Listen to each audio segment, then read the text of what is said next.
Min, macam mana aku nak transferkan segala-gala data aku ni daripada telefon lama ke telefon baru? Brandnya Oppo, Vivo, Xiaomi ke Samsung dan sebagainya. Alright, dia macam gini.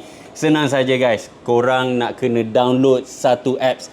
Setiap brand-brand ni dia ada sediakan satu apps transfer. Sebagai contoh, Samsung dia gunakan Samsung Smart Switch untuk transferkan data. So korang nak kena download apps ni ke dalam telefon lama korang. Buka je apps ni dekat kedua-dua telefon, baru dan juga lama, and then korang just ikut saja arahan dia. Tapi sebenarnya ada benda yang sangat penting korang patut buat.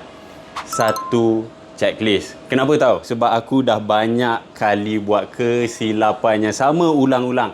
So aku ada buat satu checklist ni. Checklist sebagai contoh, 2-step verification dekat Wasabi, lock screen, privacy password, korang punya Google dan juga dia punya password and sebagainya. Aku ada tulis-tulis ni dekat dalam aku punya e-book.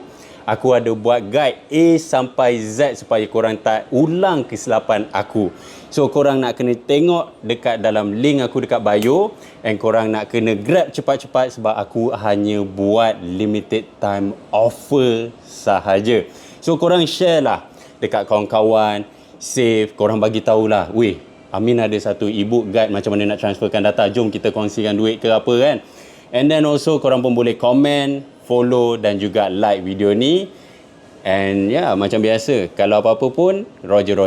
Oh yeah.